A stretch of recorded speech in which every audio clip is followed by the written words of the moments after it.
Welcome back to jaredbodine.com, the tech you need to know. Today, Apple held their annual Worldwide Developers Conference, which is also commonly known as the less interesting of their two annual press events. Here's what you need to know what happened in 45 seconds. After stroking themselves with stats, things kicked off with watchOS. Software tweaks speed up apps. Replying can be done by scribbling one letter at a time. I don't recommend long responses. Also introduced was SOS, new faces, and in case you easily forget, you can now have your watch remind you when to breathe.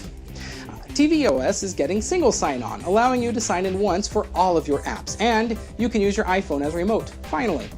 The controversy over OS X versus OS X is over because the new name is now just macOS, Sierra being the first release. Of the new features, my favorite is Picture-in-Picture, and at long last, Siri is now available on the desktop. As macOS moves away from 10, iOS moves to it. iOS 10 adds little for existing users and even less to bring in new ones. The biggest news is that Siri is now open to third-party developers, so it's about to get a lot more useful.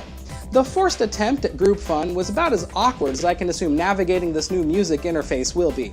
And lastly, Apple is playing catch-up to home automation with HomeKit. This has been your 45-second review of Apple's Worldwide Developers Conference 2016 press event on jaredbodine.com, the tech you need to know. And now I have to go because my watch tells me it's time I have to breathe.